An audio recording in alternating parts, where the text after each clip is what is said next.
আজ আমি টোটো চালানো শিখলাম আর চালিয়েওছি। আজ ছিল মনসা পুজো, তাই একদম সকাল সকাল স্নান করে নিয়েছিলাম। আমাদের বাড়িতে কোনো ঠাকুর আনা হয় না, প্রতি বছর ঘটেই পুজো করা হয়।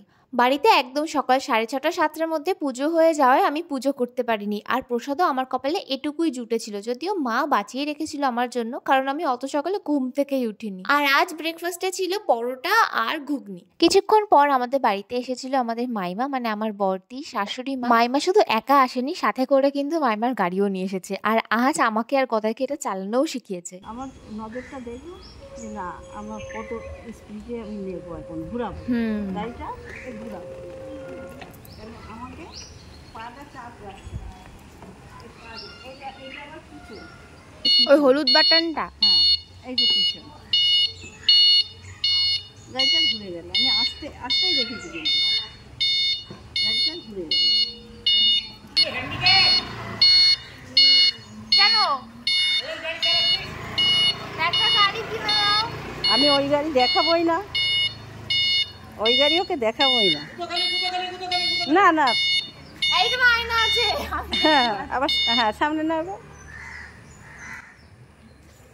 পা দিয়ে দিবা, জোর গেলে পা দিয়ে দিবা।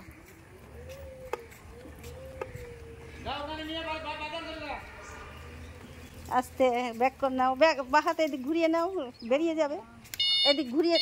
আমার কিন্তু গাড়িটা চালাতে বেশ মজা লাগছিল। আমার ট্রেনিং এখন শেষ হলো, আর এখন গদাইয়ের পালা। আরো ঘোরো, হাত চলবে। এটা হলো পিছন,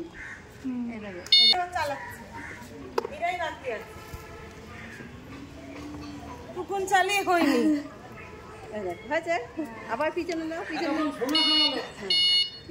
পাটা কোথায় রাখবা, হ্যাঁ ওখানে আস্তে করবা, তুই একটু চালা, চাপবা না, আস্তে রাখবা। যদি দেখো অনেক দূর। বিকেলবেলায় পুজো গুবলু এসেছিল, আর আগের দিন আমরা যে রাধাকৃষ্ণ সেজে শ্যুটটা করেছিলাম তার প্রথম পার্টটা করা হয়নি, কারণ কি ওরা বাড়ি চলে গেছিল, কারণ আমার ডান্স ক্লাস করানো ছিল বাচ্চাদের, সেটা আজকে করছি।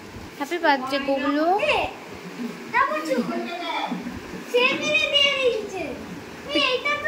কিনেছিস? কেন কিনলি? আরে চল আমরা খেলি। গুবলুর জন্মদিন তো আগেই হয়ে গেছে, বার্থডেতে ও বাড়িতে ছিল না বলে গিফট আমি পরেই দিলাম।